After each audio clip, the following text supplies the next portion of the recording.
Salut à tous, c'est le militant, le père fondateur de la RDNA, le porte-parole. Nous venons ici pour appeler les autorités du Niger de ne pas céder à la politique française qui consiste à fermer les frontières, à surveiller le désert, car ils ont proposé aux autorités du Niger de fermer les frontières, de surveiller le Niger, afin que les Noirs ne puissent plus traverser par le désert pour immigrer vers l'Occident.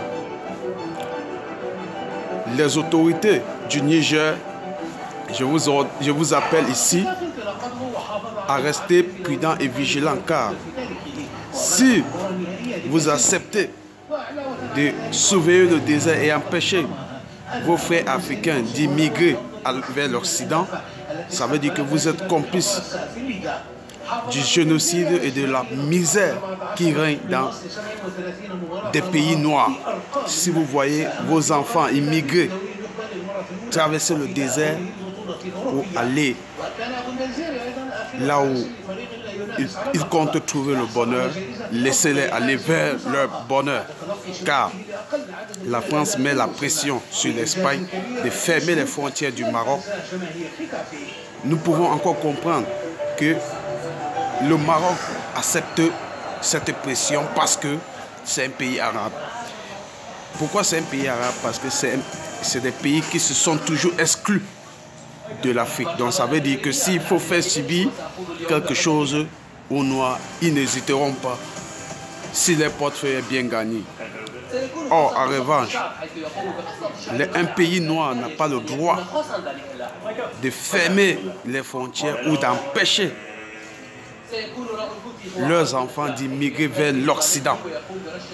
Car si vous le faites, l'esclavage ne finira jamais, parce que n'oubliez pas, même quand les Arabes sont venus prendre, avec l'appui des Occidentaux, sont venus prendre les Noirs pour amener aux États-Unis pour faire l'esclavage, faire les champs, c'était avec la complicité de certains Noirs.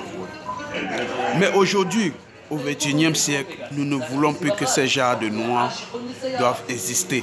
Donc ça veut dire que si un Noir est en train de souffrir quelque part au profit de l'Occident, il ne faut pas que les élites noires soient complices. Laissez les Noirs et les Arabes commanditer la souffrance des Noirs. Mais il ne faut pas qu'un autre Noir soit impliqué.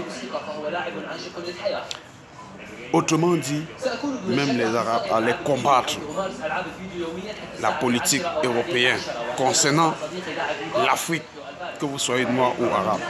Mais par contre, comme eux, ils s'excluent, qui sont plutôt maghrébins et non africains. Le Maghreb, c'est en Afrique.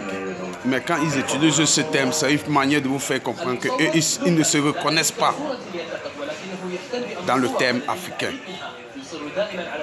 Ils ne se reconnaissent pas. Et une fois qu'ils ne se reconnaissent pas, en tant qu'un vrai noir que je suis, les Noirs ne commandent plus l'amour au XXIe siècle.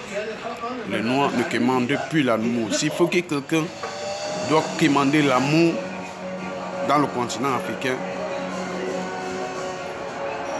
c'est les Arabes qui doivent commander l'amour aux Noirs. Parce que, nous sommes les premiers dans le continent africain et nous sommes majoritaires.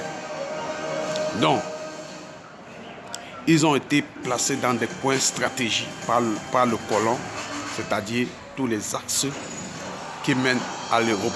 C'est là où ils ont été placés, positionnés par le colon. Donc, s'ils acceptent la politique française et européenne pour empêcher l'immigration, tant mieux.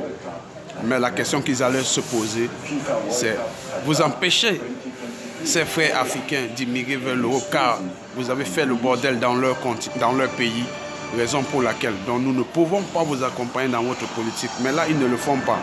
Une fois que leur portefeuille est bien gagné, ils sont prêts à faire payer un prix fort aux Africains, aux Noirs. Et aussi, un problème à deux volets. Au Gabon, il y a une base militaire française. À cause de cette base militaire, la France décide de soutenir un président plus que convalescent qui est Ali Bongo, qui décide de reposer sa candidature en 2023 par la complicité de la France. Je demande ici à la population de sortir massivement. C'est vrai, le Gabon n'est pas un pays peuplé. Ils n'atteignent même pas 2 millions d'habitants. Mais que ceux qui sont là sortent massivement pour dire non au prochain mandat de Ali Bongo. Parce que non seulement il a une mauvaise politique, deuxièmement, sa santé physique ne lui permet pas de régner sur un pays. Car toutes les propositions, tous les projets viennent que de son entourage et non de sa personne. Et là, il est là plus pour le service de la France. Parce que si un autre président venait, il pouvait être contre la base militaire française au Gabon. Et ça ne devait pas arranger le Gabon. Donc, même s'il est mourant, même s'il a un pied sous la tombe, la France va le soutenir.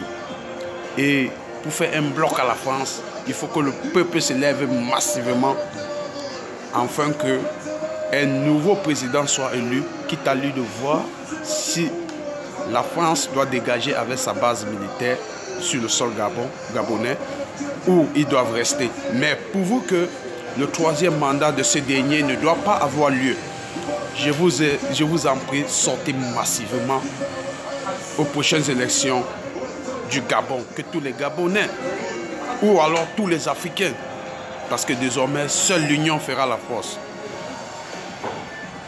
Nous ne sommes pas Gabonais, mais un mandat d'un président non valide en tant que Noirs, en tant qu'Africains, nous pouvons nous opposer. Et surtout quand elle bénéficie de l'appui de la France, parce que les intérêts de la France sont en danger. Du coup, tous ceux qui sont anti-français sur le sol africain, levons-nous comme un seul homme et formons un bloc. Si le message est arrivé, aux hommes intègres, l'Afrique ou la mort. C'était le militant. Salut, salut, ciao, ciao, on est ensemble.